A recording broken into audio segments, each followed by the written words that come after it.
Mohon kepada Gus Mukhlason untuk mengajarkan satu pelajaran yang bisa saya itu dekat, mungkin bukan saya tok ini, semuanya kepengen ya dekat kepada Allah, bahkan kita bisa namanya nyawiji marang Gusti Kang Akarya Jagat ngaten Gusti.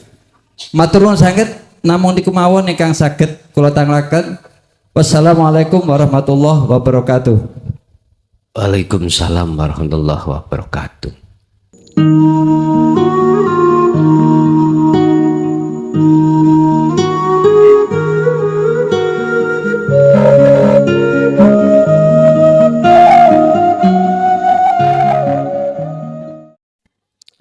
Allahumma salli wa sallim wa barik alaihi wa ala alihi wa ashabihi ajma'in. Qala Allah Ta'ala atiullaha wa atiur rasul al-ayah. Yang dimaksud mencintai Allah dan pada akhirnya dimaksud mencintai Rasul itu bukan sosok, bukan sosok lan figur, akan tetapi patuhnya kita sebagai umat menjalankan apa yang sudah Rasulullah risalahkan, yang tertuang sebagai teladan. Itulah sesungguhnya cinta itu. Sebab jikalau kita mencintai sosok, maka kita tertipu. Mana letak tertipunya? Mati.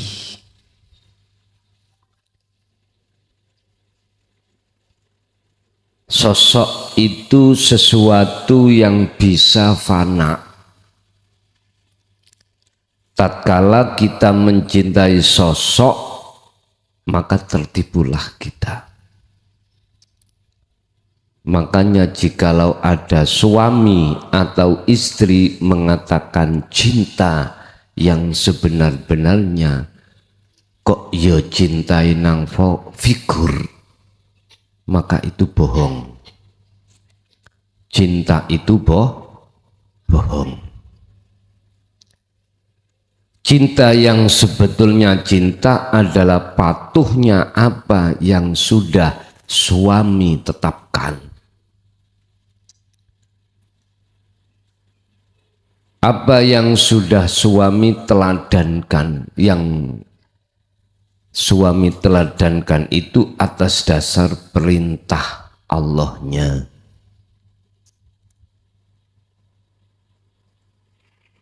Jadi bohong nek ono kalau ada seorang istri atau suami mengatakan cinta kalau terhadap sosok, itu bohong. Atiullaha, kau dikatakan cinta kepada Allah beneran kalau kau cinta pada Rasul. Yang dimaksud cinta pada Rasul bukan sosok. Patuhnya kita di dalam olehnya menjalankan risalah dan teladan beliau. Satu contoh, Rasulullah memberikan satu teladan bahwasannya sebelum kau meninggal, laksanakanlah pertemuanmu terhadap Tuhan. Jikalau ini diabaikan, walaupun kau lesan berkoar-koar mengatakan aku cinta Rasul, itu sebetulnya bohong. Ngerti bohong? Bohong iku ngapusi. Sama antara suami dengan istri. Kalau sudah ditetapkan untuk hatinya itu ke Allah, lah kok si suami atau istri itu nyeret-nyeret nangonin dunya, berarti cintane bohong. Makanya ada satu bahasa sindiran di dalam tasawuf, cintailah suamimu karena Allah, cintailah istrimu karena Allah, bukan sosok. Kalau sosok, nyun sewu, ya kalau umur 20, 25, 30, mentoko 40, sik gagah, sik ayu, wis pokoknya serba menyenangkan. Coba kalau sudah kita itu berumur 70, 80, buyar wis. Nah, itulah satu bukti bahwasannya yang namanya cinta itu bukan sosok. Allah katakan, barang siapa yang patuh dengan aturanku yang kulewatkan terhadap Rasulku, maka ikulah hamba-hamba yang kuhendaki untuk bisa bertemu aku. Makanya Kanjeng Nabi dawuh yang menirukan dawuh Allah dalam Al-Quran, fattabi'uni, ikuti apa yang menjadi teladanku. Dalam Al-Quran itu Bapak Ibu, yang paling menyolok teladan Rasulullah itu adalah yarjullaha. Ada keinginan hati untuk mendekat dan bertemu Allah. Ini biar jenengan tahu, cinta sak temene cinta iku sing ya apa. Bukan cinta karena tubuhnya koyok leneng niku, ngoten ya. Ngerti leneng. Langsing koyok Mbak Yesi. Mboten. Buyar Pak nek awak dhewe iku mencintai sosok. Buyar. Pun berkenaan dengan cinta, maka dalam kesempatan malam hari ini kita akan bicara apa yang menumbuhkan cinta yang sejati itu. Apakah cinta itu diajarkan oleh orang-orang yang mencintai sosok, ataukah mengajarkan seseorang yang mengajarkan cinta itu dengan cinta yang sebenarnya? Cinta yang sebenarnya berarti patuh dalam satu kebenaran. Itulah cinta yang sebenarnya. Ini masih kisaran kita bicara tentang ilmu hakikat. Beda antara ilmu hakikat yang disampaikan oleh seseorang yang dapat mandat lan izin dari Allah, dan ilmu makrifat, ilmu hakikat yang disampaikan oleh seseorang yang belum dapat izin dari Allah. Iki laksana ngajari cinta, sing ngerti sak temene cinta, dan mengajari cinta sing gak ngerti sak temene cinta. Akhirnya ya kita disuruh mencintai sosoknya. Akhirnya nggih ketipu kita. Pun qala musannifu rahimahullah, dawuh sapa Kiai Musannif di dalam hikmah yang ke-198. Idza bulligha tatkalane den tekaake tumekaake apa sing den tumekaake ilmul haqiqati ilmu hakikat. Apa ilmu hakikat itu? Ilmu yang mendidik hati, khusus hati kita, bagaimana cara untuk mencintai Allah dengan benar, bagaimana cara kita untuk bercinta terhadap Allah dengan benar. Walam yanal, sedangkan orang merkoleh sopo wong iznan ing izin minallahi saking Allah Ta'ala. Ketika kita diajarkan oleh seseorang tentang ilmu hakikat untuk mencintai Allah,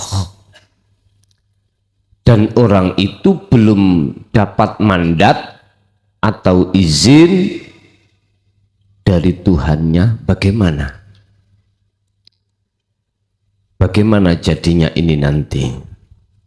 Ringkes kata, ya jenengan ya bakal mencintai sosok, ya seperti sing sering didawir-dawirno ning jaba kae to. Apabila kau tidak menghormati, memuja, memuji dzurriyyah Rasul, kau tidak akan dapat syafaatnya. Sebab lewat akulah sebagai dzurriyyah katanya kau akan mendapatkan syafaatnya. Nah niki arahnya itu kita disuruh mujo figur, arahnya di situ. Iku nek monggo Ponpes Jaya Baru Buak Pok, ngerti Buak Pok? Buak Pok wis gak jamane cong niku. Umat iki wis padha cerdas. Ngoten. Rubbama barozat, terkadang terlahir opo al-haiku, opo al-haqaiku, piro-piro ilmu hakikat.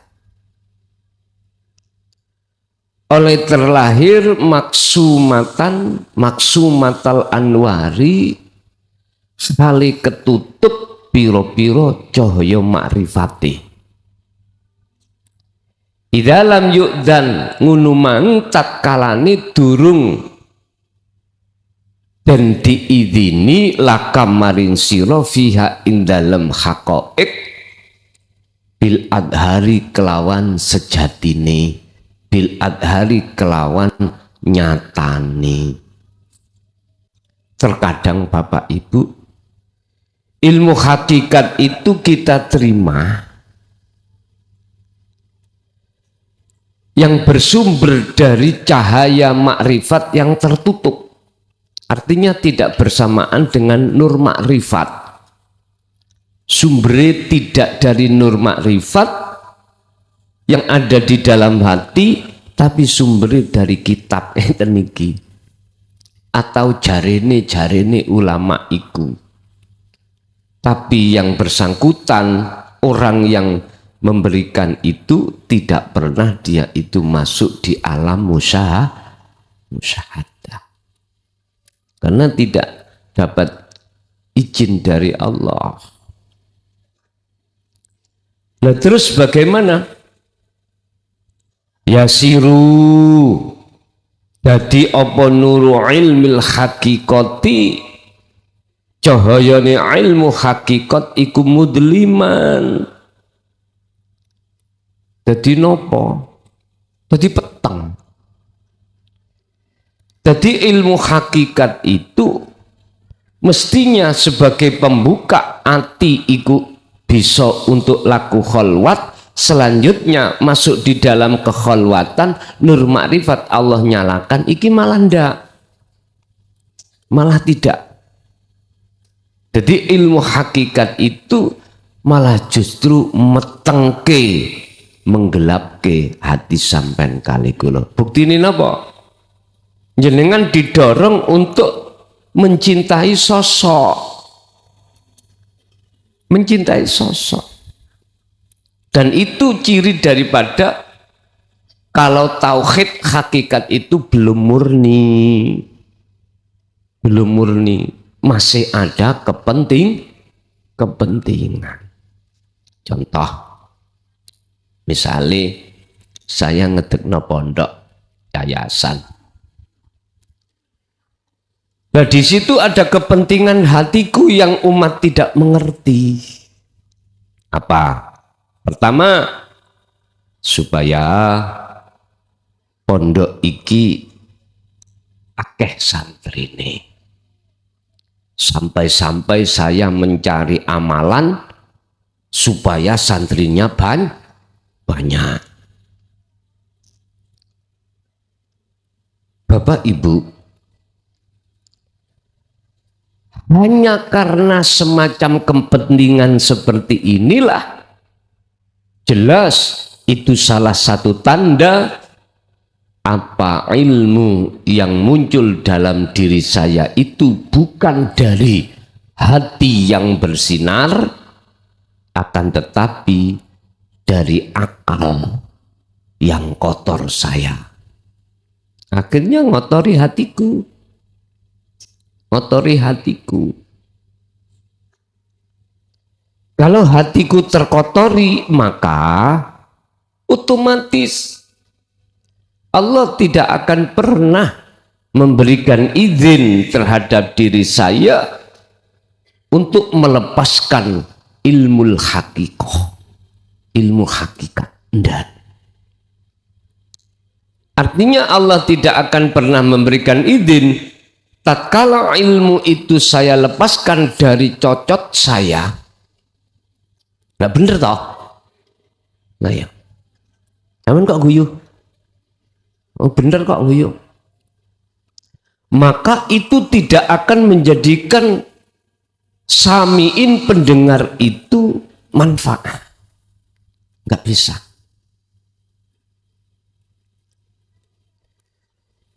Bapak Ibu hadirin rahimakumullah. Yang kedua, menjadi satu kebanggaan dalam hati saya. Kalau hati saya sudah berbangga-bangga karena ilmu itu juga tidak akan pernah bermanfaat. Inilah Bapak Ibu tanda kalau saya itu belum ada mandat izin langsung dari Allah untuk melepaskan ilmu hakikat. Mestinya ya, saya terlebih dahulu sebelum buka pondok, sebelum menerima santri, wadah di dalam hati saya harus kami bersihkan terlebih dulu dari kepentingan apapun. Mestinya gitu. Supaya apa? Apa ilmu hakikat itu yang muncul dan timbul itu bersumber dan berdasarkan nur makrifat. Kalau ilmu itu sumber dari nur makrifat di dalam hati seseorang, siapapun panjenengan, mesti gak kadik kita bicara, mungkin kita bahasa mesti bermanfaat bagi orang lain. Termasuk salah satunya paham, salah satunya dalam hati ini yang mendengarkan itu ada rasa keinginan untuk mendekat pada Allah.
masalah ya.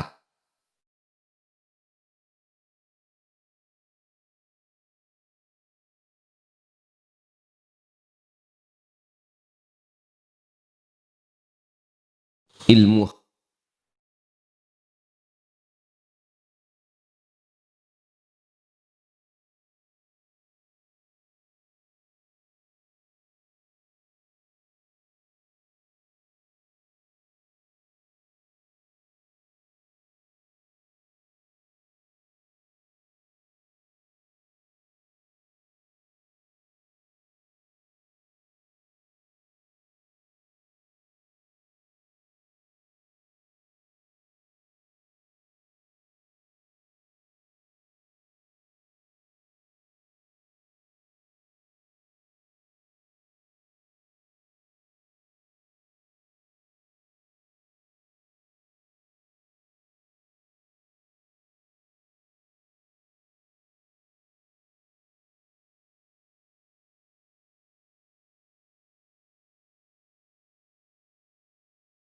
tapi menyeret, mendorong hati Anda untuk bisa mengesahkan Allah, untuk bisa mendekat dan bertemu Allah. Itulah yang namanya ilmu hakikat di dalam makalah ini. Waman lan utawi sabane wong iku lam tatamah, durung sempurna apa sifatuhu, piro-piro sifatiman, lam yanalan durung merkoleh sapa man idnan ing idin minallahi saking Allah, libayani ilmil hakikati, krono arai jelaske ilmu hakikat, ya faizan mongko dumadaan faida bayanahu, mongko tetep meksa sapa man olehnya menjelasake. Keliru niki, itu kudune kanggo pulpen, ana pulpen ada iki.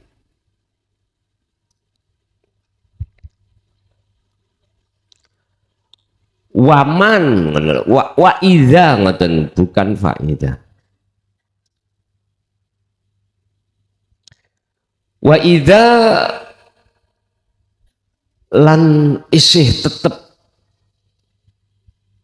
sapa man bayanahu ing oleh jelasake manhu ing ilmu, piye nek dipaksa ae ya dohara, mongko mesti apa nurudzalikal ilmi, cahayane mengkono-mengkono ilmu iku mudliman, dadi peteng utawa bengongno. Ngoten. Yang dimaksud daripada kalimah ilmil hakikat adalah ilmu yang menghantarkan Anda untuk kemakrifat Allah. Dan barang siapa yang belum sempurna sifatnya, belum sempurna sifatnya maksudnya apa? Ngeten. Atine menungso niku Bapak Ibu, mayoritas iku bersifatkan basaria. Apa basaria? Sifat yang kedorong oleh nafsu, dipaksa untuk ngaku. Iki berarti lam tatamah, sifat yang belum sempurna. Berarti apa? Berarti membawa sifat khayawaniyah iki. Menungso niki. Karakter hati kita pasti condong terhadap selain Allah, wong basariyah. Inilah yang dimaksud lam tatamma sifatuhu. Berarti belum sempurna sifatnya. Artinya iki kongkon diperintahkan untuk nyempurnaake. Artinya apa? Sifat basariyah yang muncul dan timbul dalam hati Anda ganti dengan sifat basirah. Sifat basirah sifatnya Gusti Allah toh? Iya. Artinya ngeten, hanya dengan Anda melakukan sering kholwat dengan kunci dzikir itulah nanti sifat basariyah dalam diri Anda diganti Allah sifat basiroh.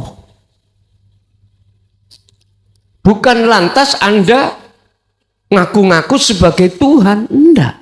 Loh, katanya nggak boleh menungso iku memegang sifatnya Allah. Sifat hakikatnya menungso dengan sifat hakikatnya Allah berlawanan. Loh, bener.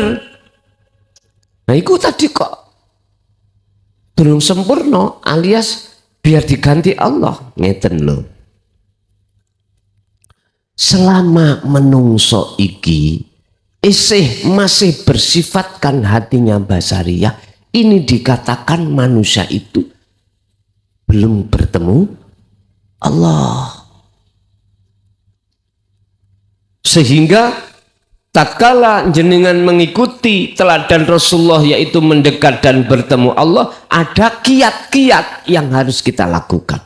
Apa? Ilmu, lalu amal, istiqomah. Ketika saat jenengan melakukan perbuatan 3 hal tadi, maka Allah akan mengganti sifat di dalam hati Anda basariyah diganti sifat basiroh. Kalau sifat basiroh yang muncul dalam diri Anda, maka yang kelihatan Anda adalah ketuhanannya. Kalau yang kelihatan ketuhanannya, bagaimana mungkin dikatakan Anda ngaku Tuhan, lawang Anda sudah dihilangkan. Yang disebut bertemu Allah itu Bapak Ibu, bukan seongkok hamba, ruh ini bertemu Allah, ketemu plek 2 hal, bukan. La ibsarun wa mubsarun wa basarun, itu di dalam makalah lain beliau mengatakan yang disebut bertemu Allah itu yaitu orang yang sudah kefanaan orangnya. Akhirnya apa? Sifat basariyah yang ada tadinya dalam diri Anda itu tidak ada, diganti Allah sifat basiroh. Ini kebenaran yang ada di dalam hati Anda. Sebagian ulama ahli tasawuf nek iso ojo ditokno bahasa aku Allah. Aja. Masalah engko sing abang kupingi ku golongan wong golongan orang yang tidak bisa menerima. Nek bahasaku wajib, tapi syaratnya kudu diproses. Iku mau lho, kefanaan wongi mau lho. Bagaimana kalau yang sudah fana itu dikatakan dia yang melakukan, wong fana kok. Yang melakukan sebetulnya adalah yo yang kekal itu. Ini nek sik durung paham ya Mbok. Bun, lanjut. Kalau kita memaksakan diri Bapak Ibu untuk menyampaikan tentang ilmu hak, sementara kita belum dapat izin dari Allah, apa jadinya? Doharo nuru dalikal ilmi iku mudliman, dadi gelap. Maksudnya gelap, umat iki gak tambah paham, tambah dasi ngeluh. Loh, tanda-tanda kalau sudah diizini Allah bagaimana? Sederhana. Dari hati penyampai itu jelas Pak, duduk di tajalli jelas. Kalau diduduk di tajalli iki bersifatkan khos, mboten saged.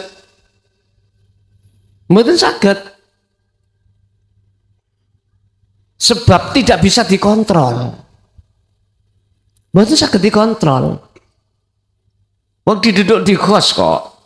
Ati saakale iki wis sudah tidak ada kaitannya dengan urusan dunia, makhluk sudah enggak. Sukmo lan sakroe iku sudah ada di singgasana Allah paribasane ngoten. Ya mboten saged terkontrol. Jadi nek ditakoki, "Son, sapimu manak piro?" Jawabku, "Wetengku lho saiki luwe." Lho gak nyambung to ya? Gak nyambung. Beda dengan mereka yang duduk di tajalli yang Allah menempatkan di khawasul khawas. Maka apa segala ilmu hakikat yang muncul dari hati dari lesan seseorang mesti bersumber dari hati yang bersih. Inilah nur ma'rifatnya, karena menyala maka muncul keluar dari hati yang bersih seperti ini, maka lesannya pun terjaga. Lesannya pun terjaga, artinya terjaga, dia tidak akan mengatakan apa yang tidak ada di dalam hati. Li'annahu, karena saat temene ilmu hakikat iku yakhruju metu apa ilmu milisanin saking siji lesan qalbuhu kang utawi atine man iku mahjubun ketutup biwairillahi kelawan sakliyane Allah. Mengapa dikatakan mudliman ilmu hakikat itu? Karena ilmu yang muncul dari lesan seseorang ini yang hatinya tertutup perkara selain Allah, yaitu mau Pak ada kepentingan lain. Karena duduk di takholi, kepentingan lain, mbuh iku mang dipuja, pengin dipuja, ansak dituruti. Ya niku sing nutupi atine si man tadi, si mu'alim iku ketutup. Mu'alim itu adalah orang yang mulang, orang yang menyampaikan. Jadi hati mu'alim itu ditutup oleh Allah dengan sesuatu selain Allah. Apa? Ya seuga kepentingan mau, wis macem-macem. Yaiku sing dadekno sebabe ilmu hakikat iku dadi mudliman utawa suram.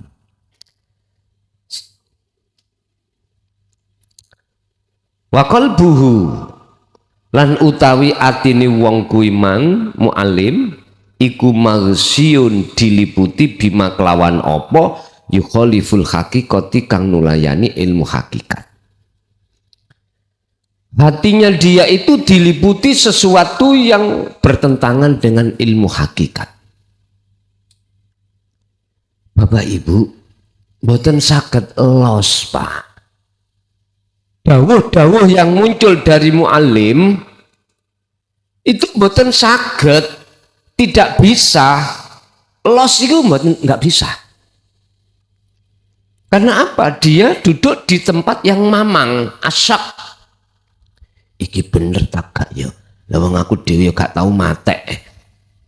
Mate iku bener tak? Nek mate iku koyok uang turu terus tangi, terus endi aku iki? Endi anakku? Kok peteng? Lawang aku durung tahu mate. Ya apa iki olehku jelasno ya? Bingung.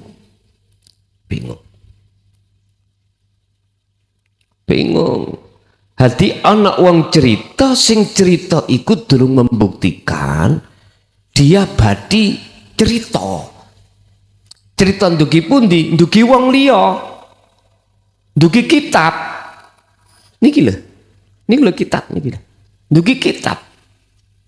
Jadi mboten saged los, tidak bisa menjelaskan apa yang dimaksud daripada inti kitab itu. Padha Quran yang ngoten. Sampai jelasno isine Quran. Dari sisi tajwid wis bener. Dari sisi muhakamah tafsir sudah benar. Tapi Anda kitab di dalam diri Anda belum terbuka, maka nggak bisa Anda akan menyampaikan dengan benar. Al-Isra ayat 14 dibuka.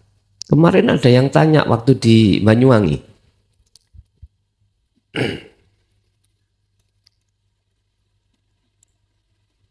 Al-Isra 14 Gusti Allah dawuh ngene. Iqra Muhammad, bacalah kitabaka. Kitab sing ana dadamu. Apa gak bingung, Pak? Wong syariat digene ngono. Ana kitab ning dada gambar susu pentil iki ta. Engko tafsirane ngono. Engko tafsirane ngono. Akhirnya kitabnya apa diunyet-unyet. Prakteknya diunyet-unyet. Nah, iki soro iki. Di situ Allah jelaskan, katakan Iqra wacanan Muhammad kitabaka ing kitab ira maksude ai fi qalbika ing dalem atimu fi sudurika ning jero dadamu. Mboten tulisane dadamu teng mriki, Pak. Mboten enten. Bagi kita yang ada di hukum am, yuk kitab-kitab niki. Kitab-kitab niki, kitab Al-Qur'anul Karim. Ya tulisan itu. Coba jenengan kalau sudah tahu kitab di dalam dada diri Anda, Allah akan membuka dan memberikan tahu dan mempelajari kitab itu bagi seseorang yang Allah kehendaki, yaitu hanya orang yastami'unal qaula fayattabi'una ahsanahu. Mereka yang tekun olehnya khalwat dan zikir, disitulah nanti akan Allah buka. Karena buka ini ku dengan las sing ribuan watt. Ribuan watt itu ya Pak. Wis berjuta bermiliar-miliar watt. Apapun nek kena iku las, ngerti las Pak nggih? Niku lho. Nang bengkel-bengkel nih lah, ono las ya. Ada las sing kanggo nepukno nyambung besi, macam-macam. Niku namanya las. Mbuh bahasa Indonesianya apa iku? Mbuh colokan, mbuh ya apa gak ngerti ya. Pokoknya las. Apa yang dimaksud las iki Pak? Ternyata apa? Yang dimaksud ketika saat mi'rajnya Kanjeng Nabi, ribuan cahaya. Bahkan berjuta, bermiliar-miliar cahaya. Siapa yang kena cahaya ini merotol, hancur sudah. Makanya malaikat Jibril dawuh ngeten dateng Kanjeng Nabi Muhammad. Ketika malaikat Jibril buruk itu disuruh wis apa jenenge ngenteni Kanjeng Nabi Muhammad di sab ndukur sab langit 7 wis Muhammad, aku gak kuat ngetutno lakumu iku ana kono. Cuman aku pesen situ ae iki lho wacanen. Bacalah at-tahiyatul mubarakatus sholawatut thayyibatulillah.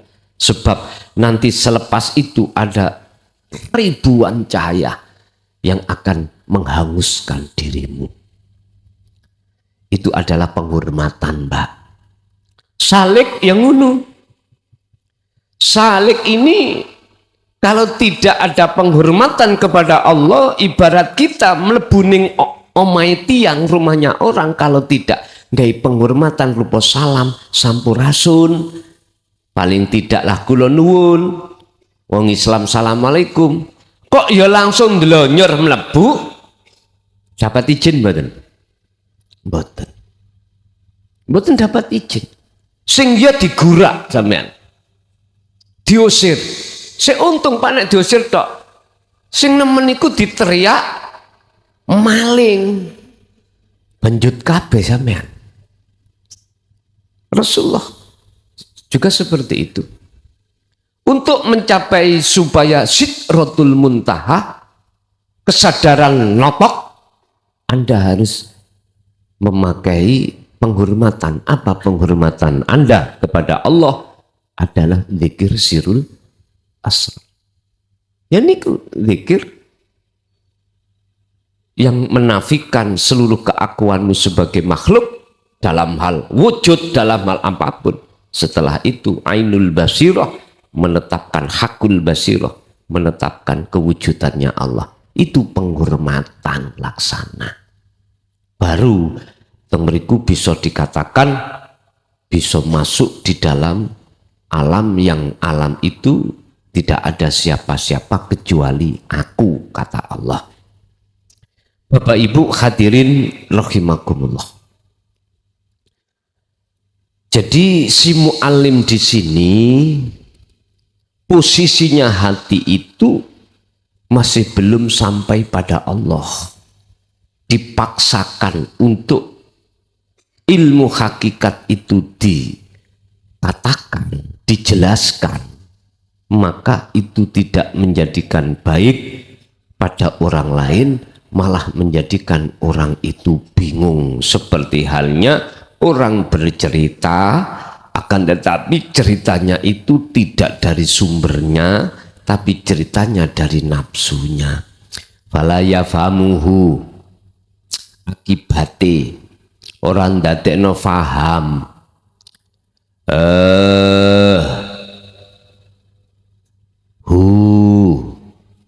Ngono.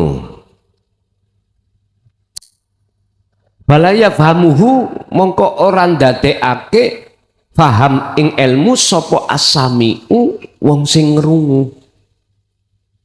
Justru ilmu itu nanti tidak menjadikan faham terhadap yang mendengarkan. Bal yungkiru, balik ingkar sapa sami, wayar fudu lan balik nolak sapa sami. Artinya ini, nek ilmu hakikat ini tetap kita paksakan untuk keluar, sementara tidak dibarengi dengan nur makrifat di dalam hatinya mu'alim, maka para pendengar tidak hanya dia itu tidak faham, akan tetapi dia juga menolak, bahkan mengingkari kebenaran tersebut. Berarti kita harus lebih berhati-hati, ketika dalam mulut kita itu menyampaikan hal itu. Intinya wajib hati kita untuk duduk di tajalli terlebih dahulu, barulah ilmu yang muncul itu akan menjadi ilmu yang kebenaran atau ilmu yang membuat hati orang itu ayem, padang, tentrem, mekaten. Wal waliyulan utawi kekasih Allah ikulah Buddha mesti opo ayu fahimahu ing yen to mahamake sapa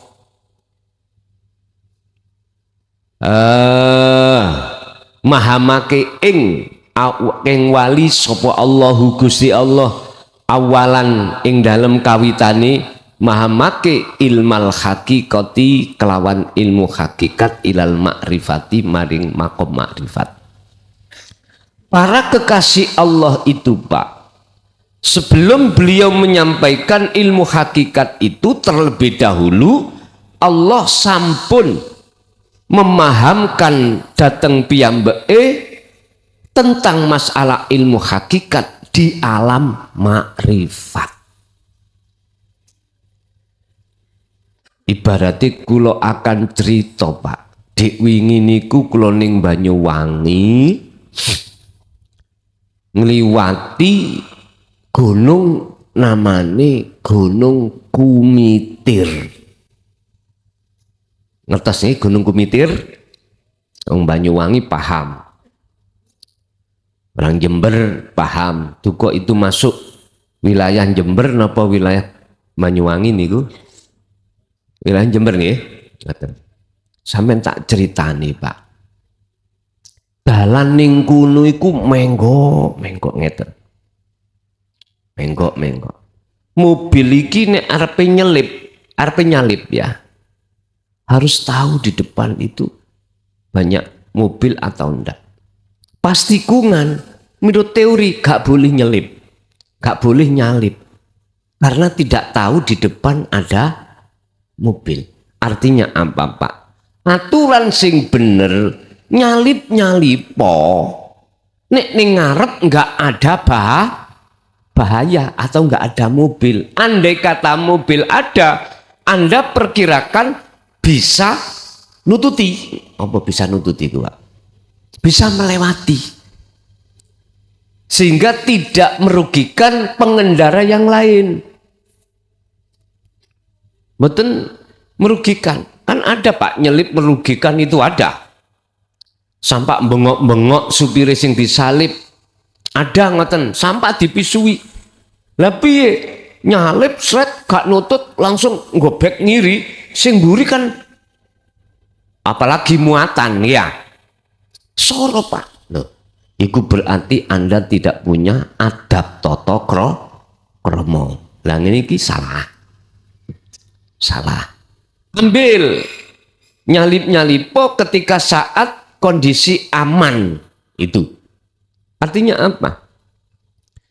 Para wali negusi Allah stigmenya ketika saat sebelum beliau menyampaikan tentang ilmu hakikat. Beliau itu sudah ditaklimi Allah langsung di dalam makom ma'rifat. Tentang ilmu hakikat ini beliau sudah diajari oleh Allah ketika saat di alam atau di makom makrifat. Sebab siapapun diri Anda jikalau sudah ditarik Allah di alam makrifat, seluruh ilmu rahasia yang bagaimana selembut apapun itu diajarkan Allah langsung terhadap jenengan. Enak gak repot-repot sampai iku sinau. Sing penting sekarang kuncinya Anda itu sudah tahu bagaimana cara untuk masuk ke alam kelanggengan, alam musyahadah.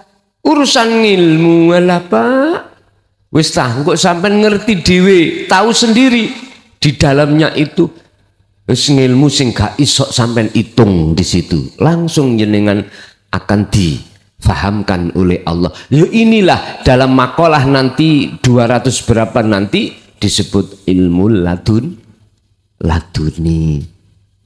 Ilmu laduni ku ilmu sing ilat muni dewe. Laduni ilat muni ya iku mau.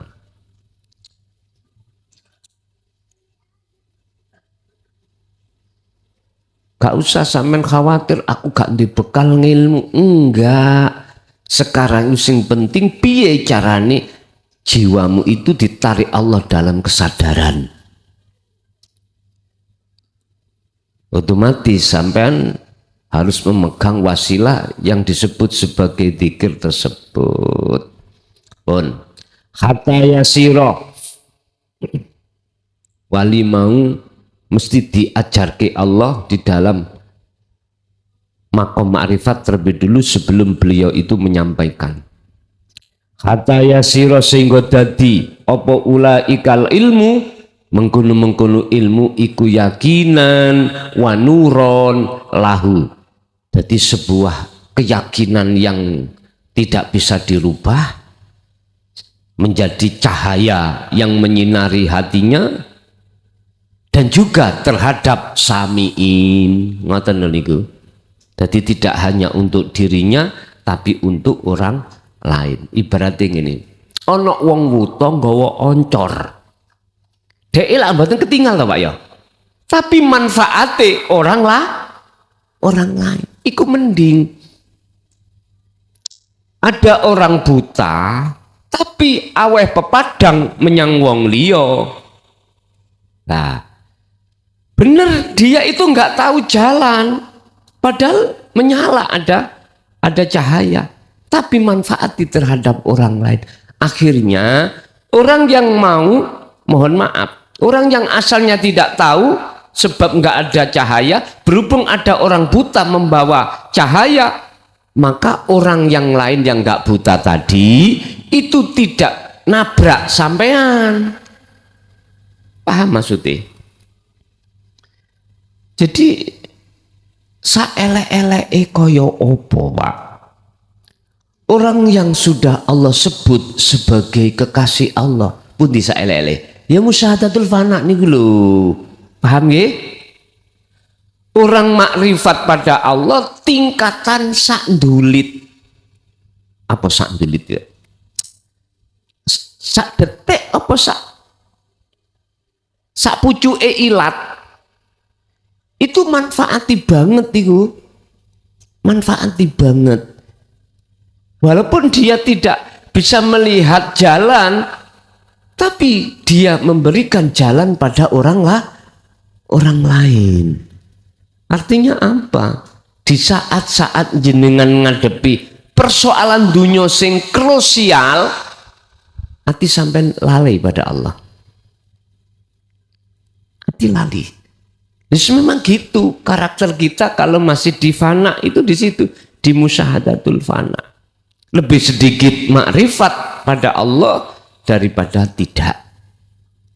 Lah, mengapa di sini Allah menekankan terhadap Kanjeng Nabi siang maupun malam Muhammad dzikirku terus laksanakan? Itu tadi Pak, supaya meningkat ke musyahadatul kamil. Yang kamil meningkat musyahadatul baqa, maksum sudah. Ngoten lho. Nek bicara maksum niku wong syariat mencicil lah. Iku mung Kanjeng Nabi tok lah ngoten nggih. Ya ora apa-apa. Ibarat ngene. Kanjeng Nabi lho Pak wis dawuh ngeten.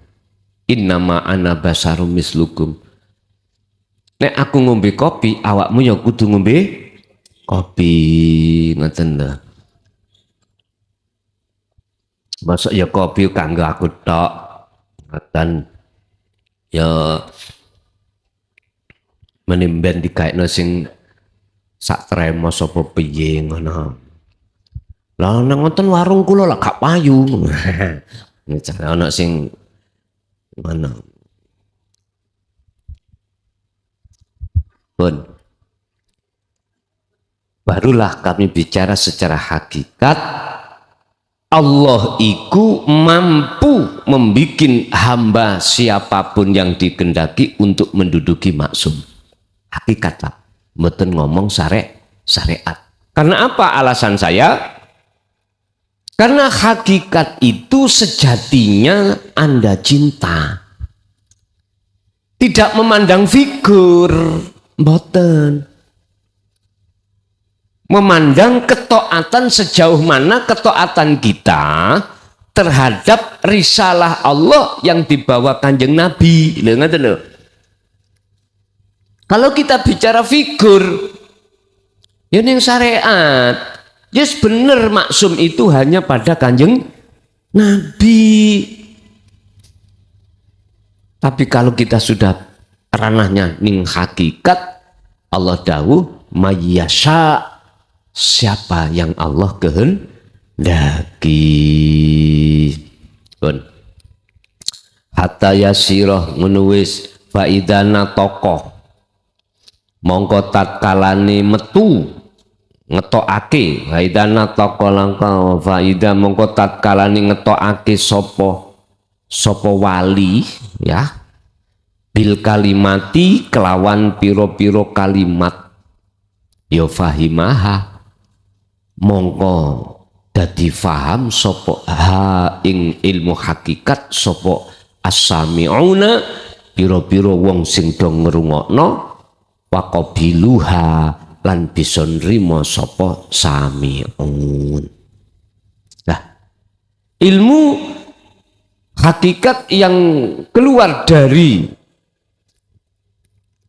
lesannya orang-orang yang sudah disebut kekasih Allah iku bakal menjadikan bisa diterima fahami bagi orang yang mendengarkan dan bisa diterima apa isi di dalamnya. Sebab apa li anahu karena sak temene waline Allah iku qad hasolah wis apa temen-temen wis oleh wis hasil alal idini ing atase izin minallahi ta'ala, karena sesungguhnya wali Allah itu sudah mendapatkan izin dari Allah untuk menyampaikan. Tandane piye? Ya beliau mesti atine duduk di tajalli Pak ketika menyampaikan itu. Karena apa? Nur makrifat yang keluar yang membawa ilmu itu. Kalimatuhu tawi Kalimahe walih iku tajal qalba jamilan wasakinan, dadekake ati iku indah, ayem, tentrem. Niku cirinya ada di situ. Kalau ilmu ini bisa menjadikan hati sampean iku ayem, tentrem, maka jelas jenengan iki sudah ditemukan Allah terhadap kekasihnya. Tondo yen iku kekasihnya, gak mungkin status kekasihnya itu dibuka Allah, gak mungkin. Al-khulasatu utawi ringkese, inna ilmal haqiqati sak temene ilmu hakikat iku yakunu ana apa ilmu hakikat iku asirul fahmi. Sebetulnya ilmu hakikat sesungguhnya itu angel banget fahamane. Ida sodaro, mengapa kok angel?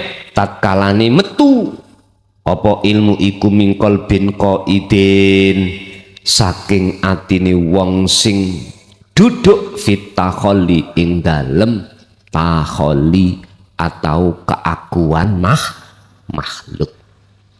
Ilmu hakikat itu akan sulit dipaham, bahkan tidak bisa. Ngoten lho. Tatkala ilmu itu bersumber dari hati seseorang yang duduk di takholli. Sebab orang yang duduk di takholli itu Pak ya, iku sing dibahas iku dunya.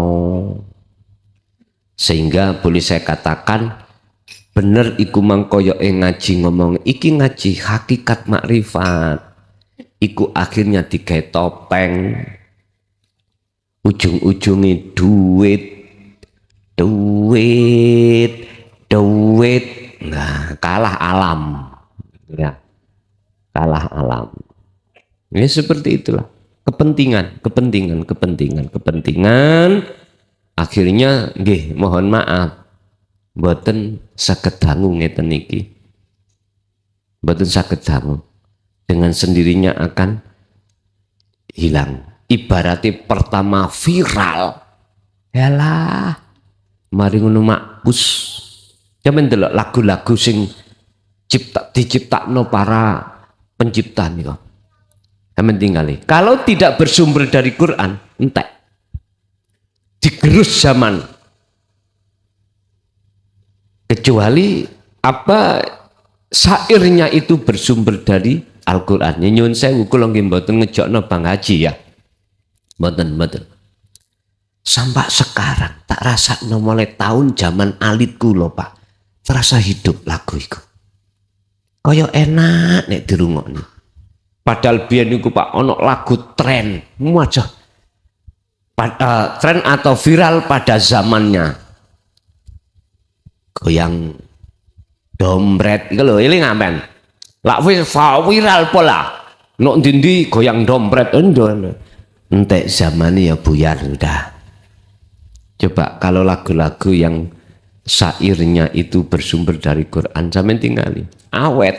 Sejak cilian kula sakniki dirungokno kok ya penak ngono. Apalagi yang mendengarkan itu adalah orang-orang yang hatinya bertauhid. Loh iki karepe. Misalnya contoh pertemuan. Oh pertemuan itu ternyata ambek Gusti Allah. Mboten pertemuan ambek pacar baru niki donya mboten. Nggih, mboten mawon gak usah oke-oke. Ada sing takon monggo. Lah sampean lho sampean dina Kemis dik wingi. Ngaji mulai 8:30 sama 8:30. Wis, mriko nang nggone pundi? Jabodetabek mriko. Los ngoten ya wis los temenan. Heeh. Kula sampak keturun ning bandara kok. Monggo Pak, nek takok. Assalamualaikum warahmatullahi wabarakatuh. Waalaikumsalam warahmatullahi wabarakatuh. Perkenalkan Gus, saya dari Jember, pinggir Watulo. Nggih. Saya mau tanya, ini terlepas dari seorang mu'alim Gus. Nggih. Cuman kita juga kadang-kadang punya kewajiban sebagai seorang suami Gus. Tadi kan membicarakan masalah suami dan istri tadi. Nggih. Seorang suami itu punya kewajiban membawa istrinya juga pada kebaikan. Nggih. Lah, kemudian ada bahasan tadi itu bahwa kalau belum diizinkan oleh Allah itu kita tidak boleh mengutarakan atau mengajarkan. Konteksnya seorang suami dalam Al-Quran, ar-rijalu qawwamuna 'alan nisa, punya kewajiban untuk mengajarkan kepada istri kita bareng-bareng. Nah, untuk kita sebagai suami mungkin ia masih seperti ini, belajar Gus, belajar untuk menuju ke tajalli. Apakah kita dibolehkan menerangkan kepada istri atau mungkin berceritalah tentang bahasan-bahasan yang bisa mendinginkan hati atau bisa membawa istri kita bareng-bareng menuju cinta kepada Allah Subhanahu wa taala. Itu yang pertama. Yang kedua, ketika kita sudah punya kewajiban itu, kemudian kita belum pernah berbeat atau mungkin ya masih ikut ngaji seperti ini Gus. Ini apakah nanti tidak menyalahi aturan? Yang ketiga, saya kan oleh mursyid saya Yai Muhtarom Jember Yai. Nah itu insya Allah nanti bulan Januari diperintahkan untuk pergi ke Kalimantan. Mungkin di sana ada mau bangun pondok juga. Saya mohon kepada Gus Mukhlason untuk mengajarkan satu pelajaran yang bisa saya itu dekat, mungkin bukan saya tok ini, semuanya kepengen ya dekat kepada Allah, bahkan kita bisa namanya nyawiji marang Gusti Kang Akarya Jagat ngaten Gusti. Matur nuwun sanget, namung niku mawon ingkang saged kula tanglaken. Wassalamualaikum warahmatullahi wabarakatuh. Waalaikumsalam warahmatullahi wabarakatuh. Bukan perkaranya boleh dan tidak. Makalah ini memberikan sandaran atau barometer. Jikalau ilmu itu bersumber dari hati, yang hati itu belum memancarkan nur makrifat, mongko dadine zulmatun, dadine suram. Tapi kalau bersumber dari hati yang bertajalli, berarti membawa cahaya kedamaian. Bukannya di sini boleh dan tidak diperbolehkan, enggak. Makalah ini menjelaskan akibat dari mu'alim menyampaikan dua hal tadi. Lah, apakah boleh kita sebagai ar-rijal, sebagai suami menyampaikan hal itu terhadap istri, sementara suami itu posisinya hati belum Allah nyalakan nur makrifat? Bukan persoalannya boleh dan tidak. Boleh dan tidak itu hak panjenengan masing-masing. Arahan saya mek ngeten. Nur mencorong dan tidak itu yang tahu kan dirinya sendiri. Tandane ya napa? Kalau hati jenengan sudah Allah dudukkan di tajalli, berarti sudah. Ngoten lho. Bukan perkaranya boleh dan tidak. Cuman makalah ini memberikan penjelasan akibat dari mu'alim menyampaikan terhadap sami, pendengar, tatkala hatinya sudah mencorong atau belum mencorong, itu di situ. Pun satu. Nomor dua, terkait sebelum berbaiat kami itu ngaji-ngaji yang seperti ini, yang sudah ngaji tapi belum berbaiat. Terus bagaimana nanti ke depannya itu? Ngeten Pak, apa sih baiat itu? Baiat kalau menurut lugot adalah jenengan diikrarkan.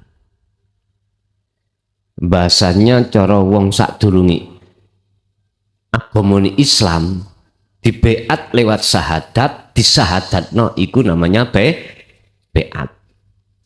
Diikrarkan, yang isi di dalam ikrar adalah tidak ada Tuhan kecuali Allah. Ini contoh. Lah, yang kumaksud baiat di sini adalah menyambungkan talinya ruh dengan Allah yang selama ini sudah terputus oleh hawa nafsunya sendiri. Lah, nafsu memutus itu dengan hubus syahwah. Hati selalu mencintai pacar-pacar baru di dunia ini. Inilah yang menjadikan hati itu, talinya hati terputus. Sehingga dianggap penting dan perlu penyambungan tali yang sudah putus. Ini namanya baiat. Yang kedua, yang berhak dan bisa untuk menyambungkan kembali tali yang terputus tidak ada lain kecuali Allah. Dengan prinsip hakikat inilah Pak, semuanya itu yang menjalankan Allah, maka kami merekomkan terhadap seluruh umat boleh jenengan iku secara syariat berbaiat terhadap siapapun, manungso ataupun terhadap nyun sewu ning YouTube sama. Karena apa? Karena yang berhak untuk menyambungkan tali itu adalah Allah. Lah, Allah tidak hanya ada pada diri seseorang, tapi terhadap YouTube pun Allah ada. Sing penting Anda itu sudah paham ketika sebelum mengucapkan asyhadu terhadap ilallah, ini hati sampean ada rasa sambungan terhadap Allah yang sebetulnya di situ. Itu yang terpenting. Ini maksudnya baiat. Lah, jenengan sudah seringkali memahami tentang masalah syahadat. Cara prakteknya di setiap saat dan waktu itu termasuk cara penyambungan hati sampean datang Allah. Sampun. Yang ketiga, tolong diajari, ditaklimi cara untuk kita itu bisa mendekat dan bertemu Allah. Wis kan bayan ngoten niku. Konten-konten saya yang mungkin jumlahnya saya tidak tahu, yang diupload oleh kru, itu semuanya bertajuk giring hati sampean supaya hati sampean itu ada respon untuk keinginan mendekat dan bertemu Allah. Kesadaran yang cepat tergantung jenengan iki mau atau tidak. Kemarin di mana itu ditanyakan, kalau niki pengen, oh ini Jember kalau nggak salah, ini Banyuwangi, di Waudalu lah Banyuwangi. Di Jakarta ada yang tanya gini kalau nggak salah, bagaimana kami secara teori sudah tahu untuk khalwat pada Allah, ilmunya sudah tahu bagaimana cara untuk lekas cepat bertemu Allah. Pak jawab ngene, jenengan wis kadung takok koyok ngunu ya, Padahal sing menentukan cepat dan tidaknya adalah Allah. Udah. Baik siang maupun malam, jangan pernah hati kecolongan sedetik apapun, senafas apapun, kecuali Anda harus berzikir sirul asrar. Lah ini sudah saya jawab, kok gak dilakoni? Niku jenenge cara wong niku ngani loyo. Takok-takok tapi gak dilakoni, iku jenenge ngani ngoyo. Sampai ada di makalah Pak, entah berapa makalah berapa saya lupa. Ilmu ini tidak boleh dipertanyajawabkan. Ada makalah yang mengcounter seperti itu. Tapi bagi saya nggak berlaku sepanjang kita belum paham untuk melakukan. Boleh, bahasa saya boleh, babalah bertentangan. Boleh dengan catatan ya, kita memang betul-betul belum paham. Selanjutnya kalau sudah dijawab maka wajib untuk melaksanakan. Nyun sewu.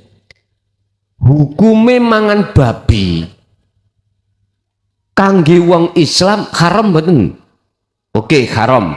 Tapi selain agama Islam mboten.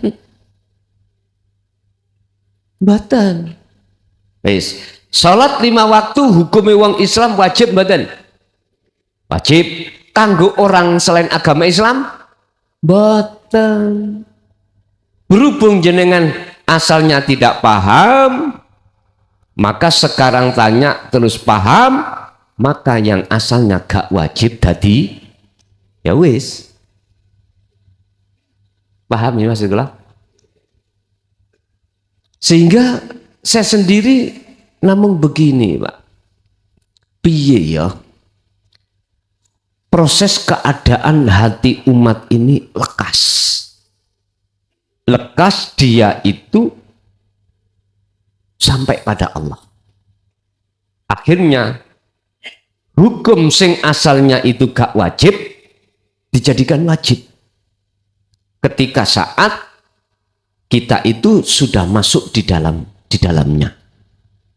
Sebab kalau zikir itu mboten sampean hukumnya awak sampean iku sebagai hukum wajib, maka nanti jenengan kali kula niki nggih sembrono. Rapopo awale iku meksa-meksa nafsu. Nanti pada akhirnya sing asalnya itu berat akhirnya jadi ringan. Maka nih kula ditakoki piye carane kula lekas ketika pendekatan ini bertemu Allah. Yo dzikir itu wadkur isma rabbika bukrata wa asila. Siang maupun malam jangan pernah hatimu itu berkomunikasi terhadap siapapun kecuali hanya terhadap Tuhanmu. Carane dzikir itu setiap napas kumandangkan. Mboten niku nafsune dawuh. Lah gak kerja laan. Ngoten. Nggih. Ya napa nggih? Kula piyambak nggih momong ya angel. Karepe kene iku ya aja ditinggalno kerja. Satu sisi ya aja kok tinggalno dikiri. Ya wis akhirnya ngeten kula. Mboten repot-repot. Wis terserah Gusti. Karep jenengan sampean dadekno lentu monggo, sampean dadekno undi-undi ya monggo pun namung ngoten mawon. Jadi cara untuk sampean iki diajarkan untuk supaya pendekatan sampean iku lekas sampai pada Allah, dzikir setiap napas iku kumandangno titik pun. Nggih, wonten melih.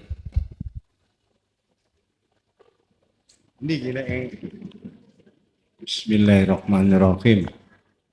Yang saya hormati mursyid kula Romo Kiai Haji Mukhlason Rosyid sedaya jamaah ingkang hadir, bapak-bapak maupun ibu-ibu.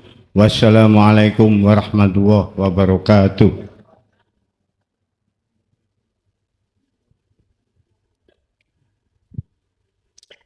Yang saya perkenalkan Gus, nama saya Bapak Sunardi dari Kejayan Pasuruan.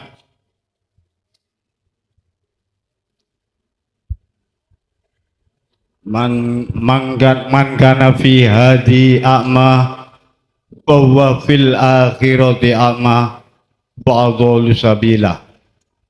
Barang siapa waktu hidup di dunia belum mengenal Allah, sampai akhir hayat bakalan besok di akhirat buta pada Allah. Yang saya tanyakan nih Gus, doa si Salik masih menjalani dikir sirur asror tingkatan syu'aul basiroh rasa Gus. Apa bisa Gus mengangkat roh yang sudah buta di alam barzah sampai ke mengangkat sampai ke alam musyahadah kerajaan Allah Gus? Nomor satu. Nomor dua, si Salik menjalani ibadah ghairu mahdoh. Dia masih juga tingkatan zikir sirur asror, masih tingkatan syu'aul basiro rasa. Dalam arti ibadah tersebut ghairu mahdoh itu bekerja Gus. Apa itu sudah dikatakan kolwat Gus, dan sudah dikatakan bertemu Allah. Gitu aja Gus pertanyaan saya Gus. Wassalamualaikum warahmatullahi wabarakatuh. Waalaikumsalam warahmatullahi wabarakatuh. Siapapun selain Allah tidak bisa menolong pada yang lainnya. Malakum dzarrau wala naf'an.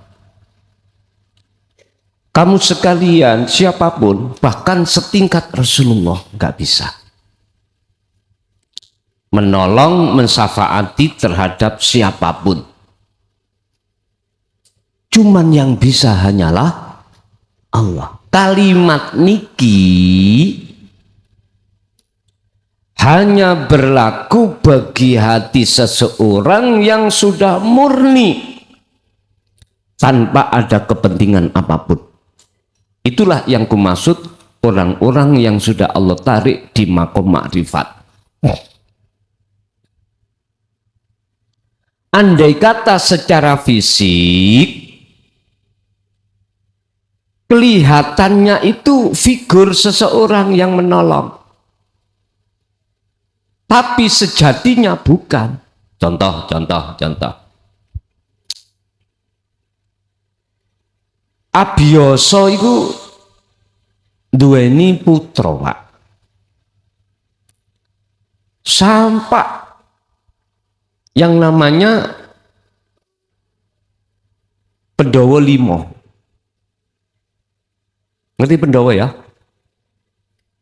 Oke. Kaya sing nyelametno kan Abiyasa. Tapi asine sinten? Pak Dalang. Wong Abiyasa iku seongkok wayang, ya, kulit pisan, nggak iso apa-apa. Artinya apa? Ketika saat jenengan ikut ditolong seseorang atau tetangga, kalau kita memandang makhluknya, mesti kita beriman makhluk itu bisa menolong. Tapi coba sedikit aja kita melihat siapa di balik itu semuanya. Kalau kita beriman bahwasanya malakum dzarra wala naf'an, iki ayat Quran mengatakan bahwasanya makhluk itu bisa menolong, berarti kita mengingkari ayat ini. Kalau kita beriman selain Allah itu bisa memberikan manfaat atau bisa mendatangkan mudarat, maka nabrak dengan ayat ini. Rasulullah pun memberikan satu pernyataan dalam hadis sahihnya, la haula wala quwata illa.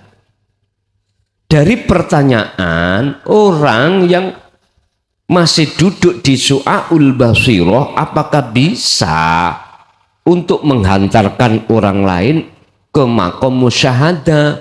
Tak jawab, ora iso. Yang bisa menghantarkan hanyalah Allah. Mengapa saya jawab seperti ini? Supaya pandangan sampean, persaksian sampean ini murni, tidak membengkokkan sesungguhnya, tidak membengkokkan. Makanya bab sholat ini, Pak, ada yang mengatakan gini, gak apa-apa kita sholat itu seiling sakliyane Gusti Allah, sing penting nglakoni. Lah ngoten ta? Menurut kami, Pak, kami lho ya, iku sama halnya jenengan iki ditemak jangan sampai naik. Ngoten niki. Sama halnya seperti itu. Mestinya gini, piye carane sampean iku waktu sholat iku aqimis sholat lidzikri, hanya semata-mata mengingat Tuhan, mengingat aku. Mestinya dikasih solusi. Enggak wis gak apa-apa, sing penting ngelakoni. Lho ngoten. Makanya kalimat ini kalau saya tanggapi, sama dengan kita itu telah gandoli orang atau tidak menginginkan orang itu meningkat mutu salate. Ngoten. Bapak Ibu, jangankan yang masih di su'aul basirah, sudah sampai ke hakul basirah pun makhluk nggak bisa menolong yang lainnya. Karena apa? Dirinya kan sudah nggak ada. Di hakul basirah kan sudah nggak ada toh, Pak. Wis fana. Bagaimana mungkin sesuatu yang tidak ada bisa menolong sesuatu yang tidak ada? Iki lucu. Mohon maaf. Sesungguhnya semua itu yang menolong adalah Allah. Innaka la tahdi man ahbabta walakinnallaha yahdi man yasha.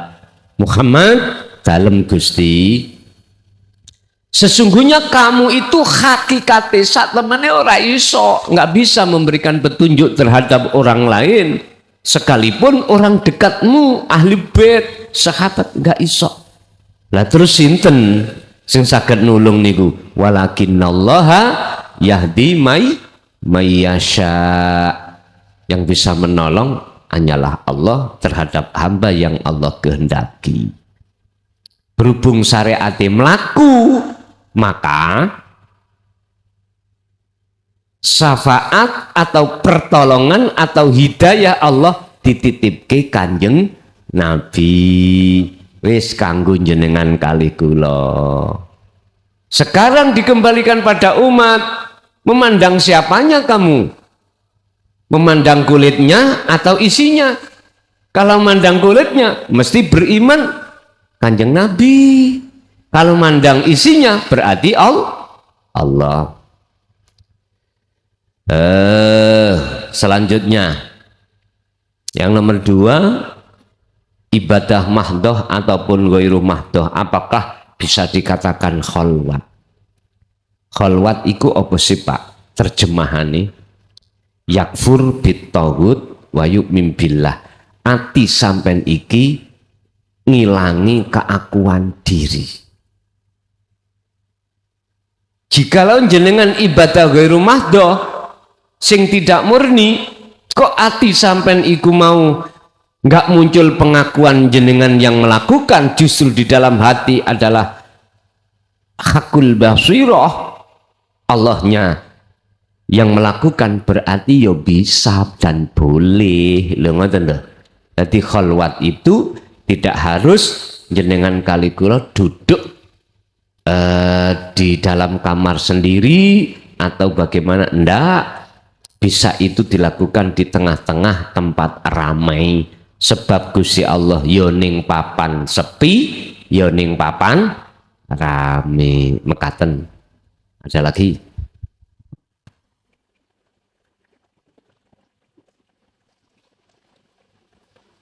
Assalamualaikum warahmatullahi wabarakatuh. Nama saya Suwarno dari Sepanjang, asli Madiun. Mau bertanyakan Gus, pertama, apakah kinasya Allah itu orang yang ahli kitab, ahli ibadah, ahli sedekah? Yang kedua, kalau ini kan jawab Gus ketriyen. Kemudian kalau ini rawuh tenggene sesepuh dikai. Ngene lho Le. Wong iku oleh nakal tapi kudu tansah eling marang pangeran. Dari salato tanpa kendat. Lho ini bingung apa niku? Ternyata wis kudu eling tansah eling marang pangeran, sebutan asmane Allah. Terus kan dikir. Terus nek bengi iki lungguh menengo sebutan niku. Nah dalam perjalanan niku kula niki mendel, kemudian kok enten cahaya sing terang, kemudian kula niki ditarik. Pertemuan gue pengen sugih lah. Kula mendel mawon. Akhirnya kula ditarik malih. Gue pengen sakti ta. Kula mendel mawon. Akhirnya kula ditarik malih dipertemukan mbah-mbah buyut kula sing pun sedo. Kula mendel mawon. Akhirnya kula ditarik malih, di situ enten ora-ora mahsyar sing gemerlapan sing boten saged diumpamakan di dunia ini. Keluar termasuk ayam, tentrem, bahagia. Kula mboten pengen wangsul. Terus enten pintu. Kuwi ndelok apa? Enten swara niku. Iku pintu surga sing arep awakmu mbok lewat endi ae oleh. Tapi mirung titi wancine wis ndang bali mulih. Ngaten. Pun ngoten mawon Gus. Akhirul kalam, wassalamualaikum warahmatullahi wabarakatuh. Waalaikumsalam warahmatullahi wabarakatuh. Idza jaa ajaluhum la yastakhiruna sa'ah wa la yastaqdimun. Apakah kekasih Allah itu harus ahli kitab? Itu nek duwe pengertian koyok ngoten niku omong kosong. Kekasih Allah itu tidak harus secara dohir, fisiknya itu ahli kitab, enggak. Ahli sotakoh ya tidak harus. Ahli opo kuno, terus macam-macam, tidak harus. Kalau kami kutip dari surat Yunus ayat 62-63, Allah itu memberikan ciri kekasih Allah itu ngeten. Ala inna awliya Allah la khaufun alaihim walahum yahzanun. Itu cirinya. Rasa khawatir, rasa gelisah dengan apa takdir yang Allah tentukan. Niku mboten wonten. Yo kok iso? Bagaimana mungkin dia itu ada rasa seperti itu, wong sementara dia tidak ada. Semua itu sing lakoni Gusti Allah. Bagi dia loh ya, bagi dia sudah tidak ada lain Tuhan kecuali ya Allah kui. Sudah nggak ada yang lain dari sisi maujudnya, dari sisi kudrat, iradah, ilmu, khayat, sama, basar, kalamnya, sudah nggak ada. Bagi dirinya yang berlaku hanya ana Allahnya. Jadi nggih mboten mungkin. Artinya tidak harus para kekasih Allah itu pinter kitab. kitab ndak. Malah sing akeh pinter kita gawe ngapeki wong. Ngerti gawe ngapeki ya men? Digawe bungkus untuk mencari maisah. Digawe bungkus untuk mencari kebutuhan dunia. Muring-muring, ngamuk, ya ngamuk. Oh. Lah nek sing takut tak jawab. Lah aku jawabnya ya harus dari hati saya. Bila mana itu ada kecocokan di dalam sebuah kitab, itu sebab yang nulis dulu itu dari hatinya. Paham ya? Dari hatinya. Sing jelas ngene. Kebanyakan itu Bapak Ibu kita sebagai manusia ketika saat diletaki Allah ahli kitab itu dibuat untuk mencari satu dunia, kebutuhan dunia. Nah, kebutuhan dunia itu apa ya? Mungkin hanya berbentuk materi, enggak, non materi. Contoh saya, tak buka nggo kitab rek, dia nu gak tahu nggo kitab balas yo. Pinten tahun niku, 20 tahun niku ya wis ngaji ya wis awang-awangan. Basa mlebu tahun 2025. Wah, banyak kritikan. Ngaji kok gak ono kitabe. Akhire Gusti Allah merentahake kula kudu nulis kitab awal, kitab akhir. Loh, mulai sejak itu ta akhirnya buka kitab, moco kitab ngeten niki.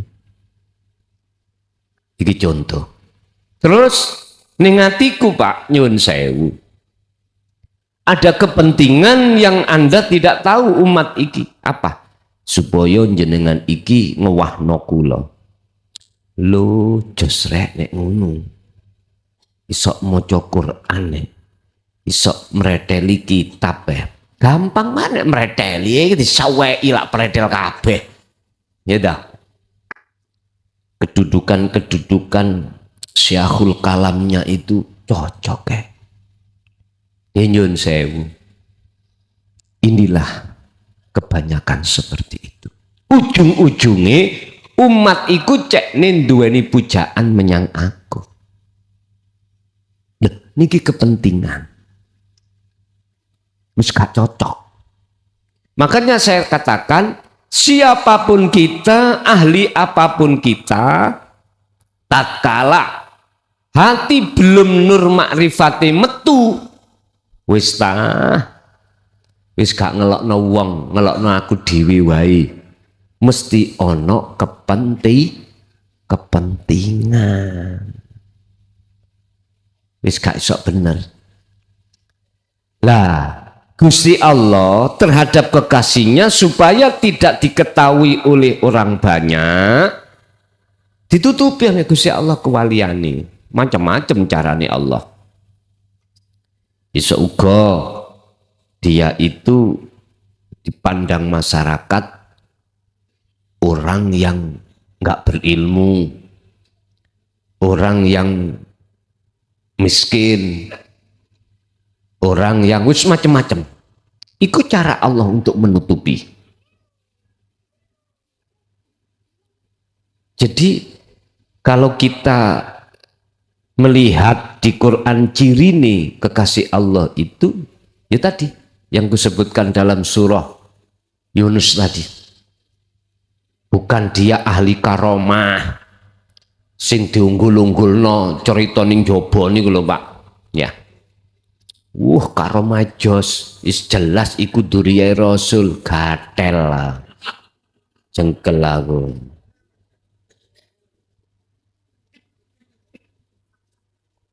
Ingat, si Saleh ketika saat dididik dengan ilmu hakikat supaya bisa makrifat menyang Allah, ketika suluk tujuannya itu ke Allah, bukan ke karomah.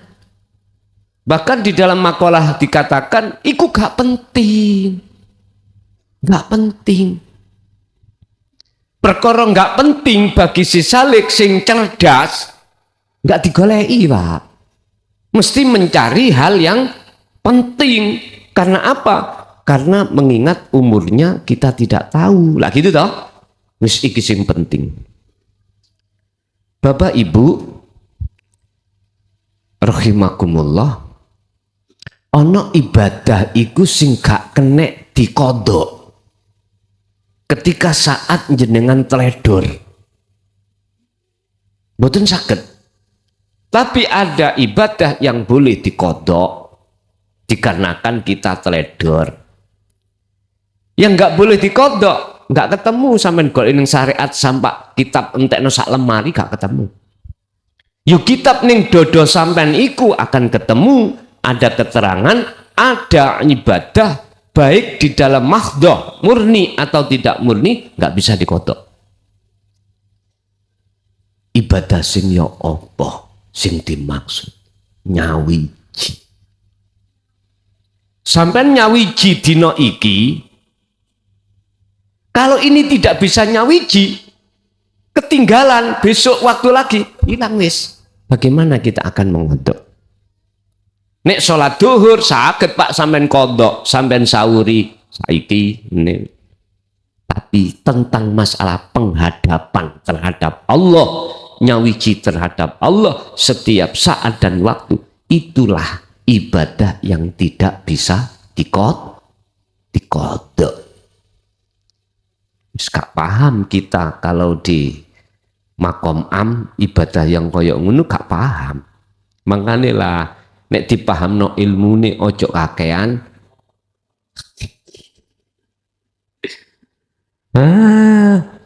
Wis kakean cocot mualime malah dilok-ilokno ajaran sesat. Dah wis ya wis rapopo nggih. Tasik Ibu ganti ada enggak Ibu? Assalamualaikum warahmatullahi wabarakatuh. Waalaikumsalam warahmatullahi wabarakatuh. Perkenalkan nama saya Siti Asiyah dari Cilacap, Gus. Cilacap. Iya. Jawa Tengah. Jawa Tengah. Yeah. Matur suwun. Pertanyaannya saya yang nomor 1. Saya di sini orang baru, Gus. Baru lahir apa baru? Maksudnya saya pertama orang baru itu saya awal-awal saya Thariqah Qadiriyah dan Naqsyabandiyah. Nggih. Masih syariat, Gus. Ngoten nggih. Nggih, selama 22 tahun. Tapi saya belum menemukan Allah, Gus. Ngoten nggih. Mboten mboten tangklet mursite sampean mriko. Kan beliau kan sing bimbing jenengan. Iya. Sing nganter terose. Iya. Ngoten. Iya, enggak diterangkan, cuman di Mungkin jenengan saja. mboten tangklet. Tah mboten Iya. asal tangklet. Mboten takut. Oh, tangklet. Lah kok teng mriki mboten takut sampean. Takut niku medekno ngoten cah tiyange. Ya takut aja. Mboten. Nggih. Ya, selama saya mulai dari 2003, Gus, sampai sekarang. Nah, terus saya ya semacam dipaksa ya sama saya didatangi kiai suruh masuk Thariqah Qadiriyah Nggih. Naqsyabandiyah. Ya saya ikutin. Nggih. Tapi saya nggak begitu pas, Gus. Saya mengamalkannya cuman nggak begitu serius lah. Nggih. Iya, terus sampai 20 tahun saya juga nggak begitu serius. Temannya sudah mengamalkan sampai 5.000, 10.000, saya namung di 300 sama 165 tok itu, Gus. Lah yang ngamalaken 6.000 sudah tembus dereng. Dereng. Oh ngoten. Suami saya sudah sampai gitu, tapi sampai sekarang belum menemukan Allah. Ngoten nggih. Dipun napa sing sampean tangkleti? Nggih, ingkang kula tangleti niki kula nggih tiyang awam nggih badhe nderek dipeat sama Gus. Sampai sekarang saya belum dipeat, tapi saya ingin mau khulwat. Boleh enggak? Ngoten. Sebelum saya pulang, saya mau khulwat Gus. Sampean megang HP mboten? Megang? Enggak ada nomor kula? Tidak. Oh, tidak. Ya wis mungkin njaluk kanca-kanca nomor kula, sampean WA kula nyuwun beat, ngoten Nggih. ya. Nggih. Mengki kula kirimi link, mengki dalu beat. Nggih, Beat matur ning suwun. HP niku. Nggih. Nggih mengki. Oh, nggih, nggih. Nggih. Nggih, maneh. Terus saya mau nanyakan pribadi saya, Dos. Kalau orang awam itu kan boleh mendoakan anak-anak dan saudara dan keluarga semuanya. Nggih. Kita setiap hari juga mendoakan. Kalau miturut Gus itu boleh enggak? Ngoten nggih. Nggih. Sampun Nggih, apa mana wonten ya? melih ha. Ya wis tak jawab langsung gak ambek mikir sampean ya. Ya. Ngeten Bu. Gusti Allah iku Ya.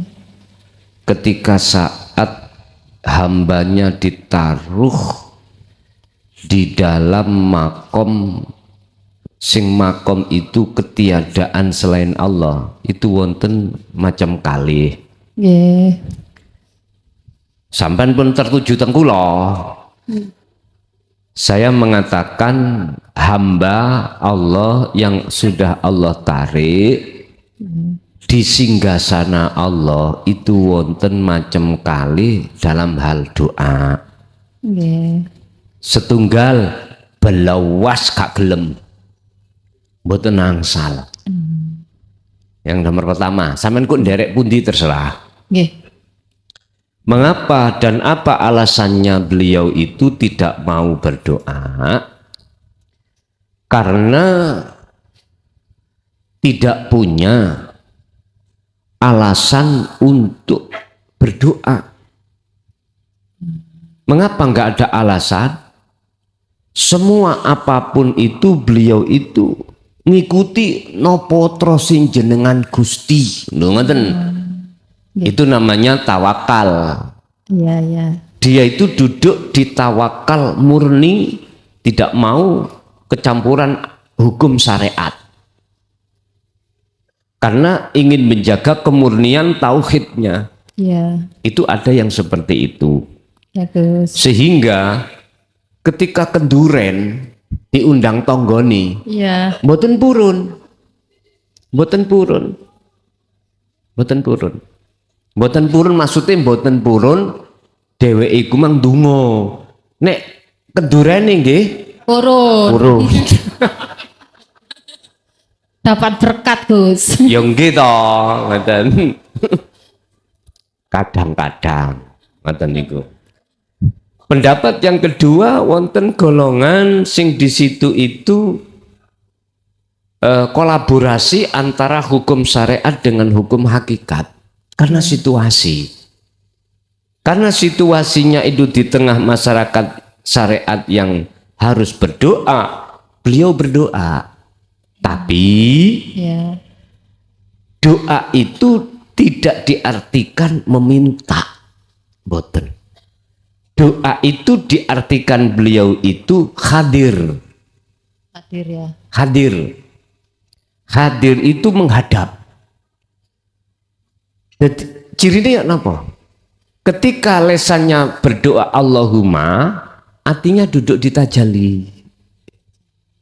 Karena keterpaksaan situasi. Iya, Gus. Akhirnya dia bisa seperti itu. Boleh. Sehingga ketika dia itu berdoa memohon kepada Allah secara syariat terkait terhadap anak, istri, atau pengikut-pengikutnya, Iya. hatinya itu ada di tajalli. di Ya, situ. Gus, ya. Wis sampean nderek teng pundi monggo sak kersa. Nggih. Nggih nderek tajali Gus. Dalem Nderek yang tajali Gus. nderek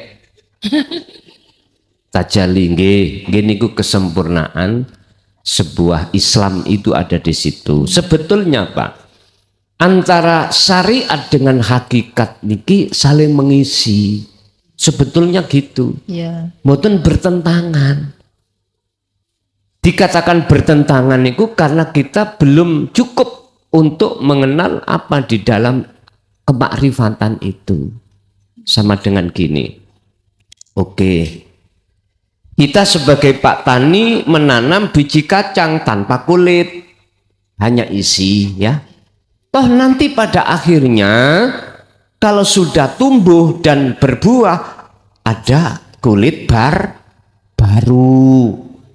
Jadi kacang yang ada di tanah itu akan otomatis dikasih Allah kulit. Duren yang ngono sing ana ndukur gitu. Gak wah langsung durene isine mboten, mesti ada kulitnya. Sebetulnya itu saling mengisi. Ini jikalau paham. Makanya ini gara-gara bertentangan itu antarane wong syariat gak ngerteni hukum hakikat, antara wong hakikat belum sempurna ma'rifati mesti ngoten. Gegeran. Istilah banyu dengan air mekaten. Banyu dengan minyak. Lho ngono mang cek ngerti jenengan ngantuk apa gak ngoten lho Pak. Nggih, apalagi Bu? Cukup Pak? Ya, kita kan mau ikut hakikat Gus ya. Nggih. Nggih, itu ya saya minta bimbingannya dan selanjutnya itu bagaimana saya pengamalnya dan bagaimana saya di masyarakat. Kat biyen Pak Bu. Nek hukum hakikat kula sampekno wis kat biyen jenengan kadung buka YouTube ngoten mawon. Atau ngeten mawon Bu. Ramadan sampean teng pundi? Insya Allah badhe mriki malih Gus. Lah iya to ya. Ramadan sesuk tak mulai dari tauhid dasar sampai mentoke tauhid ngoten lho ya. Ya. Niku biar sampean cetha ngoten lho ya. Ya. Oke. Sampun? Sampun Gus. Nggih pun. Pun ibuke yang lain ada enggak? Pengennya sih lagi ya. Tapi nggak apa-apa Gus, matur suwun sangat Gus. Nggih. Terima kasih, semoga Gus selalu sehat, Nggih. bermanfaat, barokah sedayonipun. Amin. Dari saya minta maaf banyak salah. Wassalamualaikum warahmatullahi wabarakatuh. Waalaikumsalam warahmatullahi wabarakatuh. Wong kewendel ngono lho, jarine gak wani lah. Mungkin Ibu ada lagi? Cukup? Bapak masih ada enggak?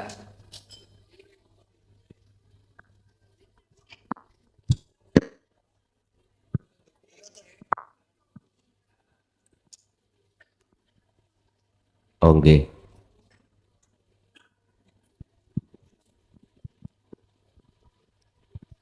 Bismillahirrahmanirrahim.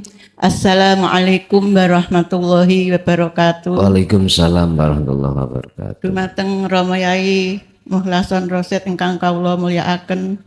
Kawula saking Tulungagung, Gus. Nggih. Dumugi ngriki kalih yuga kula setri.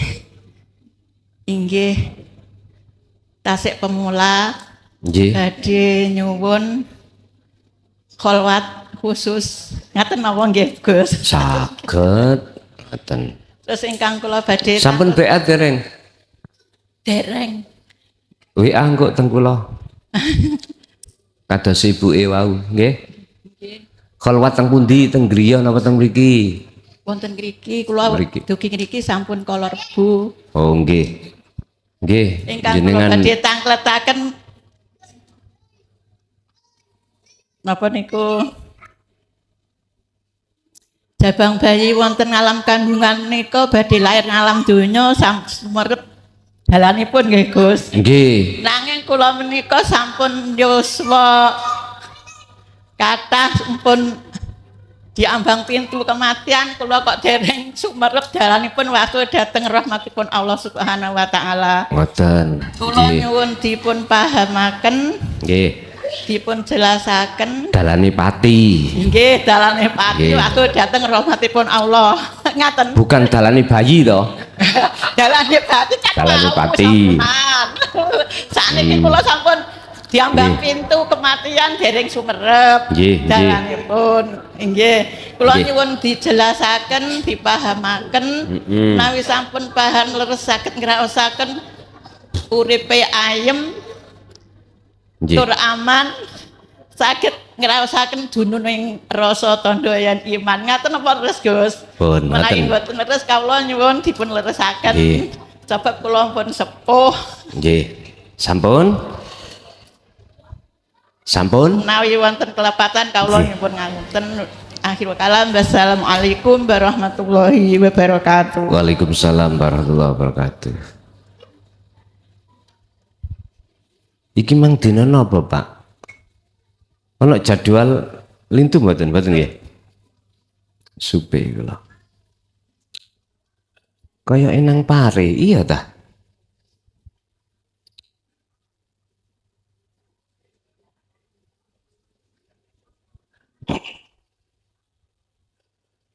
Mboten Pun. Sampai buka mungkin nanggone surat Al-Ahzab ayat 21 Bu. Niku sampai hayati. Isine ngeten. Di situ ada 3 kategori. Pertama adalah liman kana yarjullaha. Yang kedua adalah wal yaumal akhirah. Yang ketiga wa dzakarallaha katsiran. Menawi jenengan mencari dalane pati ada di situ. Pertama, hati sampean harus ada keinginan untuk bertemu Allah. Udah jenengan karena sudah kesini berarti wis ono keinginan. Kalau sudah ada keinginan, maka lakukanlah pembuktian untuk menemuinya. Mboten susah Gusti Allah temonani. Mboten kados jenengan iki madosi dhuwit sing ana nisor bantal. Mboten. Sebab apa? Sebab Gusti Allah niku mboten adoh teko jenengan. Cuman dikatakan angel karena tidak tahu kunci. Kalimat pertama tadi sudah ada, oke. Kalimat kedua, wal yaumal akhirah, Gusti Allah iku ning ndi? Nek miturut ayat itu sebutannya adalah wal yaumal akhirah. Iku artine wujuding Gusti Allah itu ada di dalam dan di luar jenengan. Ya wis, kuncinya apa untuk bisa bertemu di situ? Nah, yang nomor 3 di situ adalah dikatakan wa dzakarallaha katsiran. Zikir iku terus menerus sampai lakoni ning ati. Zikir sing pundi sing dijadikan sebagai kunci sehingga bisa bertemu Allah baik di dalam maupun di luar. Gini sing kula sebut sirul asrar. Niku sampean gue coki. Sebab di tingkatan su'aul basirah dzikir tersebut ada proses namanya nafi isbat. Maksudnya meniadakan keakuan sampean sebagai makhluk yang wujud. Nek iku wis tiada, maka otomatis akan muncul wujud sejati ning Gusti, yaiku urip ning awak sampean dalam hal ngelakoni nopo mawon. Wonten mriku niki kuncine. Pun jelas kalau kinten jenengan kali kula mung tinggal gelem berangkat apa ora ngoten. Berhubung jenengan wau pun ngakoni apa jenenge umur sudah tua, nggak ada alasan jenengan untuk tidak lekas ngelampai. Ya ngelampai niki lapak disebut kholwat. Pun ngoten mawon. Al-Fatihah.